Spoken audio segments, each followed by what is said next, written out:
POV, you have been drafted into World War III and you're going to Pacific Theater. You are faced with nothing but jungle warfare and island hopping campaigns. Will you make it?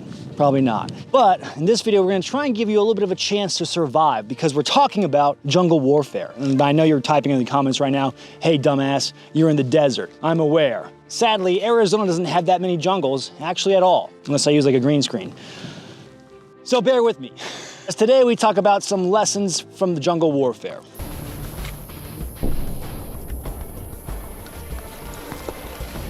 What's the smell of a Southern Belle? Lilliputian. Say it faster next time. LT, good to see you, sir. Good to see you too. You have any idea where we are? Yeah, let me check real quick. I got the map right here. Nope. Yeah, there's the enemy objective, and there's us right there. My God, sir. We're a whole grid off. We're way off. This feels like Arizona by Jean. Yeah, pretty far off course. Well, what's our mission, sir? And I'll tell you right now. Okay, straight from headquarters. Mission, on order. You will kill the enemy fire team on platoon objective Alpha in order to spread managed democracy in the area of operations. Be prepared to kill again tomorrow. Well, boss, it's your show. What are we doing? Follow me. Tensions in the Orient are rising. The Red Menace is near. There's two big giants, we all know them. And if anything does take place, it's gonna be happening on small specks of dirt in the goddamn Pacific filled with jungles. How pertinent is this to the well-armed citizen in America, which we usually talk about? You know, there's really only like one jungle in America. Florida's like an honorable mention, but that's in Hawaii. And well, Florida's kind of like a swamp jungle. I guess Puerto Rico. You get what I'm trying to say. There's like a mainland US, not a lot of jungles. But that being said, you never know what your future holds. And I've been very fascinated by the thought of jungle warfare. I found myself kind of getting enthralled by some of Business Insider's work talking about other jungle warfare topics. And I was like, dude, I don't know why, but this is like giving me a weird bug and I gotta get it out of my system. And the best way for me to get stuff out of my system is to make a freaking YouTube video about it. So that's essentially the why behind this. It's information. Is it the most useful information based off of a lot of current stances? But it's something you could know. I mean, knowledge is power. Knowledge. That being said, let's dive on in. Now you're probably thinking two things. One, admin, what the hell do you know about jungle warfare? You weren't a jungle warfare fighter. You didn't go to any jungle warfare schools. And second off, all your videos are in the desert for the most part. What would you even know about fighting in combat conditions in the jungle? And well, viewer, you are absolutely right. That's why I enlisted the help of a Marine by the name of Kagan Dunlap. Sir, welcome to the channel. Thanks for having me. There we go. Appreciate you having me. Sorry I had to get taller. You're good. Now, Kagan here is what we call a U.S. Marine, a crayon eater, devil dog. Can I hear a yut? That's fine, we'll work on that later. I thought you were asking them to say it, but. That's all good. You can tell he's a Marine by his slow learning capabilities. I'm just Josh, I like Kagan a lot. He's holy shit, that wind picked up. Yeah. Whoa! So Kagan here, being a Marine, he has gone through a number of jungle warfare schools. Kagan, can you tell me a little bit about your Marine Corps background? For the first 5 years of my career, I was a tow gunner in the infantry in 2nd Battalion, 3rd Marines. I was out in Hawaii. So I was in Hawaii for 5 years. I did 3 deployments with them to the Pacific Theater. We trained in Okinawa. We had guys in Philippines, did stuff in Korea. And then after I did an enlisted commissioning program, I left. And now I'm in the supply chain management and logistics community in Camp Lejeune. So much different than it was before. I was in the infantry for 5 years and now I'm not in the infantry, but I did have 5 years of experience out there working in a jungle environment in the infantry. You were prior enlisted, correct? Now you're an officer? Yeah, yeah. What do you guys call that? You know, sometimes people refer to you as a Mustang or, but yeah. Well, very fascinating. Let's dive on into what Kagan knows about jungle warfare. Do you not have a grip on your life? Well, I honestly can't help you there. But you know who wants to help you is Handle It Grips. They provide textured grips, both rubberized and almost a stippling style grip tape that can go around your handgun, and they have hundreds of different cuts that can fit your handgun. For example, on this Beretta PX4 Storm, a video that we're working on right now, I have some grip tape on here, and it actually works. especially in the heat of Arizona where my sweaty little mitts get nice and soaked from that hot, hot summer sun. I used to not be able to hold my gun, but thanks to Handle It grips, now I can actually get a good purchase on my firearm. So of course, a big thank you to Handle It Grips. I would encourage you to go check out their Instagram, which is gonna pop up on the screen as I'm talking right now, and you can maybe shoot better, no promises. All right, so first off, we gotta establish a baseline and understand what went into your jungle school experience to make sure that you actually know what you're talking about in the most respectful way possible. So could you elaborate on your time in the jungle school that you went through or jungle warfare training that you underwent? Educate me and the audience. Sure. There's different lengths of time that folks would spend at the Jungle Warfare Training Center in Okinawa, and it would depend on the weather sometimes, because if there's a typhoon hitting the island, they're not going to have people up there training for safety reasons, obviously. I went up there one time for, I think, 10 days, and the previous time before that, I think I was there for a week. Typically, when you go up there, you get a bunch of different classes. We got classes on, like, survival skills, like how to start a fire. There's the coins. How to build yourself shelter, right? How to procure water. Ways of filtering water is a thing too, like ways of tracking things. They talk about the different wildlife that's out there in that environment specifically, because they got snakes out there, they got lizards, they've got a bunch of different varieties of plants. And then they also taught us how to rappel, how to do a lot of different types of rappelling, whether it be hasty rappelling or rappelling down cliff face. Obviously, two extremely different things. There are a lot of very hilly terrain or mountainous terrain. It's extremely steep in a lot of places. There's places you could take one slippery step and you'll fall down like, what would be equivalent to like 3-4 stories down a ravine into a river or something. Extremely unforgiving terrain all around the board, both being the bush and the massive hills. Yeah. I mean, we do land navigation out there. The one thing that's different about the land navigation I did out there compared to the way we did it in Hawaii and other various locations around the Marine Corps is the fact that when we did land navigation in the Jungle Warfare Training Center, we did it as a squad because it's so insane. So they want people to have like groups of people out there. Plus, there's poisonous snakes out there that you have to get like air evacuated because you're only allowed to get one anti-venom serum for it, and then you have to leave the island. You're never allowed to come back because the poison is so potent for these Habu pit vipers, for example, is one. Wait, hold on. I'm going to stop you there, Chief. You said you have to air evac the snake, or if you get bitten? No, if you get bitten by a snake, you're going to get air evacuated. I thought for a split second you meant like if they find the snake, they have to air evac the snake out. No. They're definitely not wasting resources on a snake. But come on, they hook up a snake. Yeah.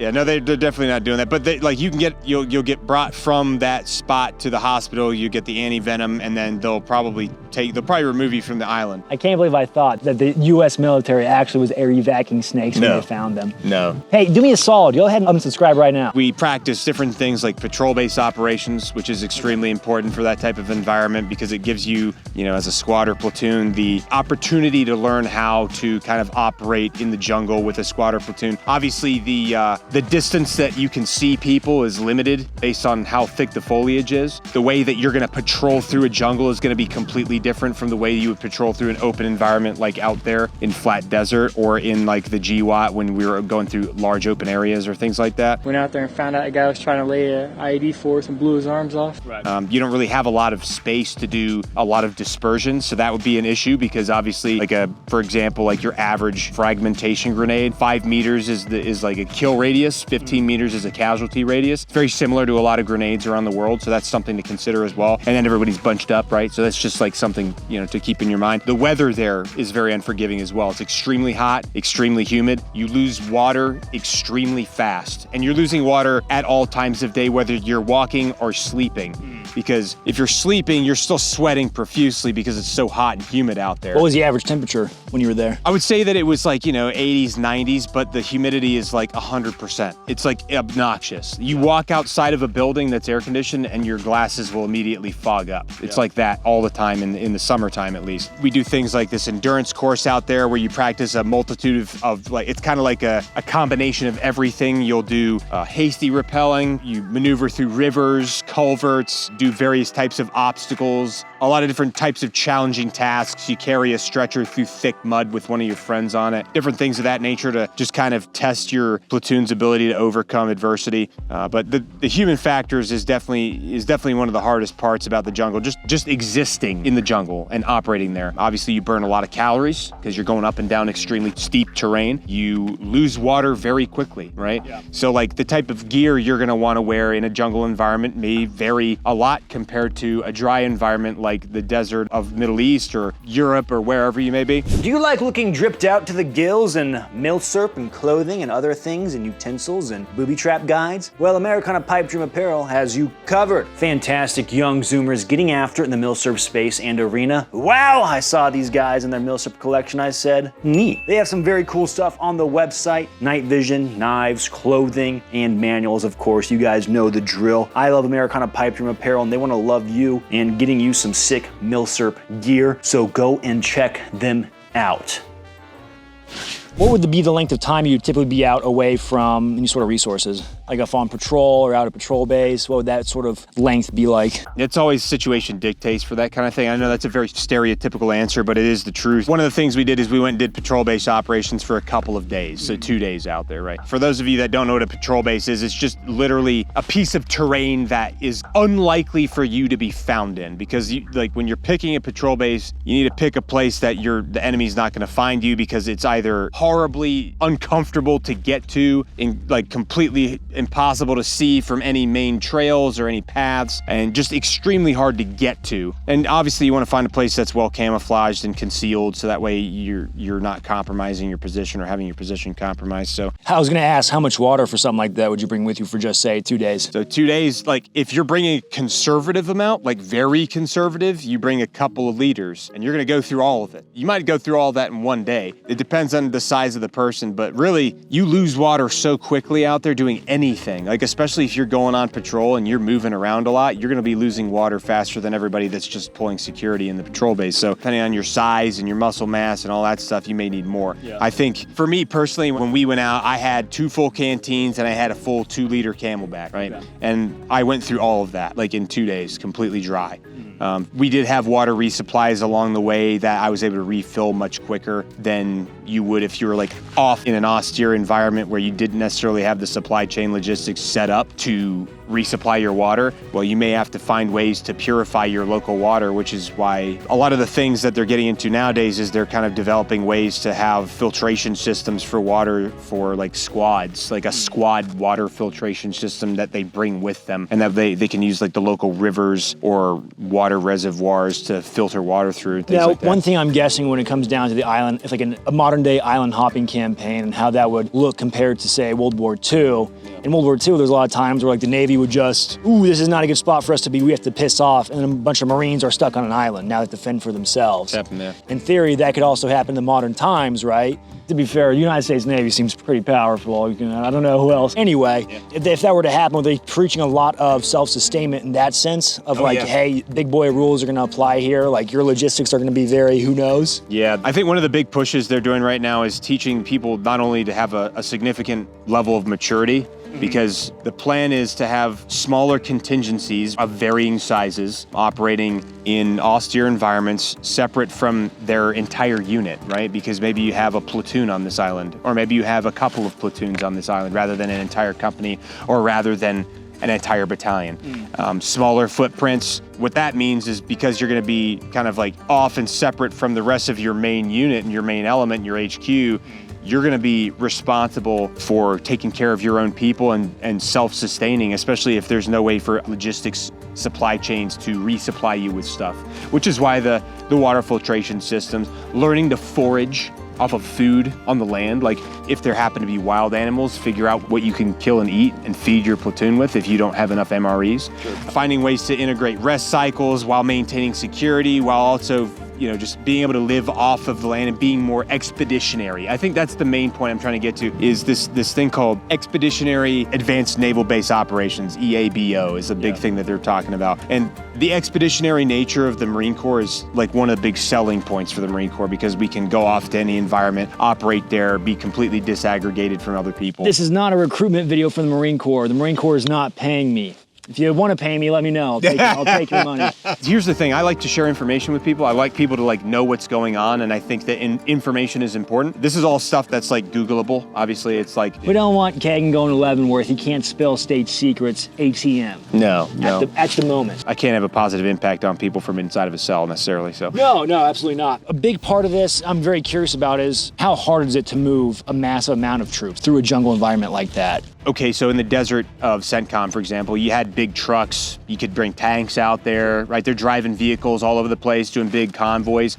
Good luck getting a convoy through the jungle tree line. You're gonna be doing a lot of dismounted stuff. Yeah, are there gonna be some ways of getting around? Sure, like Vietnam, for example. Yeah, they were able to get through certain areas with trucks and stuff, but it was very difficult. And that's kind of where they really started doing like helo raids in Vietnam, because it was just much easier for them to just drop a bunch of people off, insert them by helo. They go do a raid, and then they get extracted by helo and bounce out, because it's just impossible to get vehicles through a lot of that stuff. Same kind of thing if you were on any jungle environment, it'd be the same kind of thing. Like you'd probably have a bunch of helicopters on naval vessels throughout the AO that could kind of be your support for like CASEVAC, for example, or for CAS, close air support. But for the most part, you're gonna be doing a lot of dismounted stuff. Now, I don't know if they ever covered it at your school, but with seeing the rising threat of drone warfare taking place in the Ukraine or in Gaza, would that be as viable as like a technique of utilizing drones with a massive jungle canopy, or the jungle canopy, you think, in your professional opinion, offers some sort of protection, in a sense, from certain type of drones? Sure, depending on how many canopies there are. Like triple canopy jungle, you're not gonna be able to get a hawk-eye view from above the tree line. You're just not going to see anything from below that. Whereas like a lot of places in Ukraine that are completely blown apart already, drones can just see right down and see everything. It's like open fields, and you see trenches and everything. What about like if you see an FPV drones, you think an FPV pilot could navigate that triple canopy? Potentially. I mean, human beings are capable of overcoming a lot of stuff. So I would say that it's absolutely possible, and it's absolutely a viable threat. I don't know how many studies have been done on it. I don't personally have any data, or I've never seen any videos of drones operating in thick jungle environments necessarily, although I would say that if I had to guess, that's a yes. Yeah. You know, I'm sure that they're practicing that stuff because they know that the jungle is a place that they may be potentially operating in. POV, would you rather die by a drone in Europe or by a Habu pit viper in the Pacific?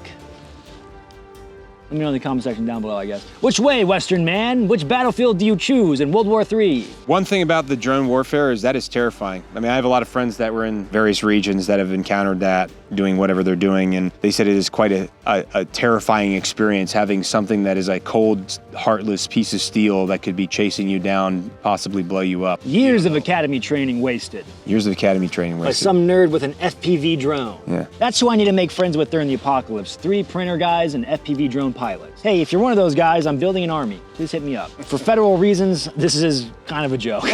This is a joke. Email me. It's definitely a terrifying thing, so I was curious if there could be like some sort of reprieve, if that's like your maybe saving grace, is like if you have to suffer the jungles in the Pacific, at least in certain environments, maybe the jungle in that sense offers you a barrier from drone warfare, where it's just like the electronics maybe don't work as great out there. The canopy can help maybe break it up to where they can't just straight up see you or fly in the FPV drones on top of you, which is, to me, it's terrifying. The FPV drones scare me massively. On a side tangent, we were filming and a guy had an FPV drone out here the other day, actually, and the way he could fly that, if you take your eye off it for a split second, it's gone. I know a lot of you guys may have already experienced this. Maybe you experience this on the extreme pro level sports level when they attach explosives to these things.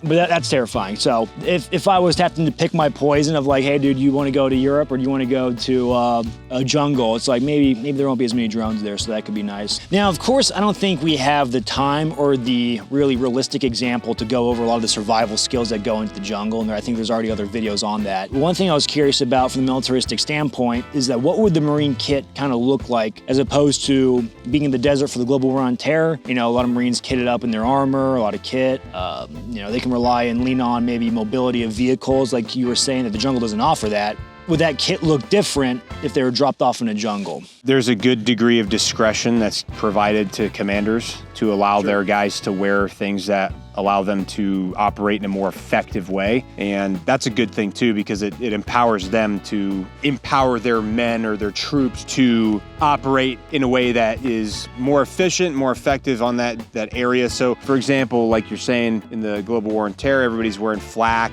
Kevlar, they got their SAPI plates in. Maybe somebody decides, okay, we're gonna send out some patrols and they're just gonna wear chest rigs like this, because you're not gonna lose as much water because it's not as hot being between two ceramic plates in the middle of a jungle at 100 degrees humidity.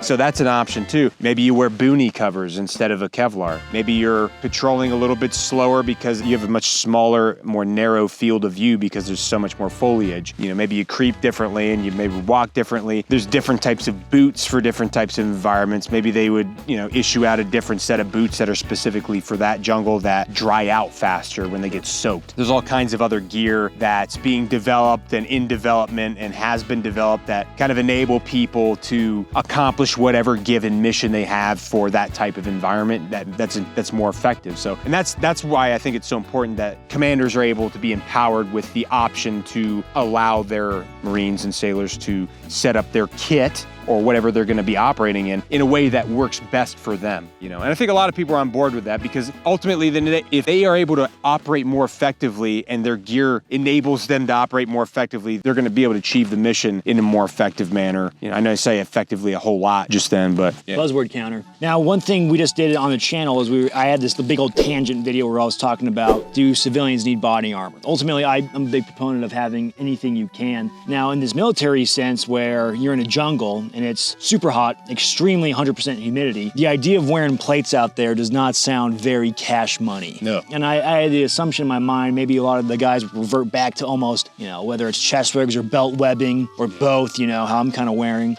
where it would be like a kind of a throwback to the Vietnam days. And then another thing I was thinking about too would be weapon systems, because I imagine a lot of guys would probably hit the ground running with their 5.56 guns or their 7.62 belt-fed weapon systems. But with the jungle environment, one thing they have a lot of is that brush, right? And, you know, 5.56, how well is that going to do in that kind of environment if it's getting deflected off of, you know, say shrubbery at certain distances? Or what do you think they would lean towards more with the modern SIG spear coming out with that 277 Fury round? You know, I think it's kind of a big question. And I know you're just you're a lowly LT in the big grand scheme of things, but I was curious your thoughts on something like that. Well, 240s. Yeah. We still got a ton of 240s in the infantry, and I guarantee they would lean heavily on 240s.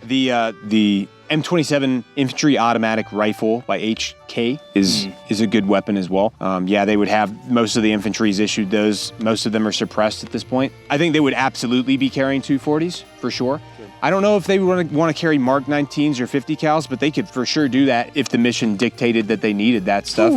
You know, that's why you leave it up to the commander's discretion how you operate and what you're bringing, because will it suck carrying a 50 cal through the jungle or a Mark 19? Yeah, it's going to suck, but you're bringing extra firepower to the battle. That's a good question for sure, but I think ultimately it's going to vary based on whatever the operation, the mission is, and based on what those commanders believe they need to ensure mission success for whatever mission they have. My educated guess is you know how the military's been trying to switch over to that larger round with that larger rifle, and it's kind of, when you get the larger guns, you lose a lot of carrying of ammo. Yeah. To me, my educated guess, I could see those guys, if that was the case, to some way they'd probably revert back to maybe just their M4 or IAR and just carry a bunch of ammo. Yeah. That would be like my educated guess. Well, there's another thing. So we've got drones too, right? Sure. Like with technology that's coming out, like I've seen people getting casevaced from a combat zone with a drone in Ukraine, like a person. I've seen a person get casevaced with a drone. So if you can casevac a person, you can carry ammo with a drone too, right? What? That's a good point. I don't know if that's an SOP or if that's a thing they're already doing right now, but that's an option. You know, that's like technology is changing and it's evolving so quickly. Right. It's going to change the entire face of how we conduct warfare and resupply troops and how we do casevac. You know, they're working on all kinds of drone platforms now in the military across the whole DoD. I mean, you see how much people are using it in other militaries. I'm sure that we're working on developing technology for that as well. Can you confirm or deny that the DoD is working with Elon Musk on developing bipedal cat-girl sex robots to help carry ammo into the modern battle space? I have absolutely no idea. I will say that I think Elon would be down to invent just about anything because he's one of those guys that's limit is only set by his own personality. Could you imagine being a POA soldier and you see a cat girl sex robot carrying ammo? That'd be terrifying. I would love that. You dirty dog, of course you would. You dirty dog. You dirty dog, you bad boy. Get your mind out of the gutter. It's for warfare. Now, about the human factor, how much does it truly suck to be in the jungle? Oh, it sucks, yeah. Yeah, it's one of the harder environments, aside from like cold weather environments. I think that cold weather by far beats everything out. But jungle warfare, there's a lot of adversity there. I mean, you got to worry about the animals because you don't want to get bit by a snake. You're constantly getting eaten alive by insects. You're losing water rapidly all the time, so you got to make sure you have enough water. You're burning calories constantly all the time, a lot of calories because the terrain is so ridiculous. So many calories. This guy burns a lot of calories. Yeah, you're dealing with all that stuff, plus the water that is there. If you're trying to procure water, is probably going to be heavily tainted, so you're going to probably have to boil it and then filter it through charcoal. The terrain is crazy. It's hard to see anything in front of your face if the foliage is thick. What do you think the typical line of sight is where you were at? 5 meters, maybe a meter in some places, if you're lucky. That's like extreme CQB distances. It's very close, yeah. Jeez. It's close, but that's the reason why like fragmentation is such a threat in that type of environment, because when you're patrolling, your dispersion is going to be very, very limited because you want to make sure you're able to see the person in front of you. Right. Because if you don't, you're going to lose sight of your folks and you're not going to be able to keep people in a formation and people are going to get lost, especially if you're like en route to an objective or you're patrolling your AO to try to make sure that you can update the enemy situation, right? It sounds like the Benelli M4 is going to make a comeback for the Marine Corps in the Pacific. Or flamethrowers, maybe. I don't think those are allowed anymore. That would be gnarly. Yeah, flamethrowers are against the Geneva Convention, I think, now. What if you get caught? No. If the Marine Corps put flamethrowers back, everybody would be talking about it. It'd be kind of sick. The United States citizen taxpayer, he deserves the Marine Corps to have flamethrowers. I pay taxes. I demand the Marine Corps use flamethrowers. Maybe you'll get your wish one day. They're pretty sick. Did you ever have like a moment in the jungle where you were like, why God am I here? Oh yeah. No, there's times where I was like sleeping on my isomat on an incline, like 45-degree incline with maybe a tarp over my head and it's torrential downpour. I'm sweating bullets because it's like 90 degrees out and 100% humidity when it's at night and getting eaten alive by bugs. And we're not even getting shot at. Think about that. You're miserable and you're not even getting shot at. And there's not actually any enemy out there. Imagine if you were getting shot at on top of all of that stuff too. Gives you a whole new level of respect for the guys that fought in the Battle of Okinawa and the guys that fought in Vietnam. At least for me, you know what I mean? I think I would be terrified to be the opponent of a bunch of young Americans in the jungle, because at that point in time, it sounds like the only reprieve you have from that hell is getting into gunfight to take your mind off of things. Yeah. Well, I mean, that's one way to take your mind off of how miserable you are, as if you're fighting for your life. Although I've never been in a firefight myself, so I can't personally verify, but that would be my assumption as to how it would go or how it would feel. That's a fair point. Yeah. I would say for the average individual that's interested in learning about this stuff, there's a ton of open source resources out there on the internet where you can learn more about it. I think if you're going to be in a certain area, it's important to know what the area is like geographically and what type of animals are there and what type of plants are there and like what it looks like. That's just good knowledge to have if you're operating in any environment, regardless of if you're in America or in the jungle or anywhere else. So I really do think it's a little bit of a left field episode talking about the jungle warfare or jungle environments when we live in, at least I live in Arizona. I don't know where you live. I'm on the internet. I live on the internet. I'm not real. He's not real. No. We're both fake. Figment of your imagination. It's definitely one of those things like, hey, there's a lot that goes into it, right? And Kagan's kind of given us an off-the-cuff example of what kind of goes on in the jungle and how miserable and terrible of an environment is it. There's definitely something to be said about tensions rising in the Pacific or in around the world. It feels like we're living in the early chapters of what World War II was at times. So to me, this sort of knowledge can be important, right? Hopefully, if you found yourself in the jungle warfare situation, you got a lot of training leading up to it, right? If you were Uncle Sam's property, they did the due diligence to train you up to be suitable for that environment. But if they didn't, I guess all you have now is YouTube videos. So what I'm trying to say is you're gonna die.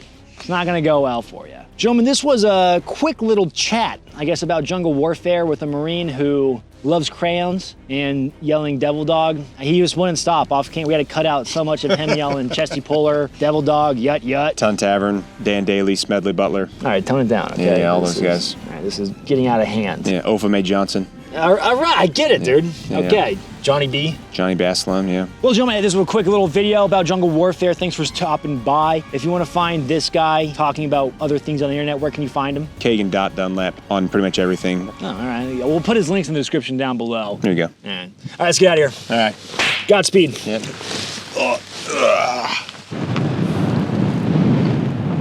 You're pretty tall and stout.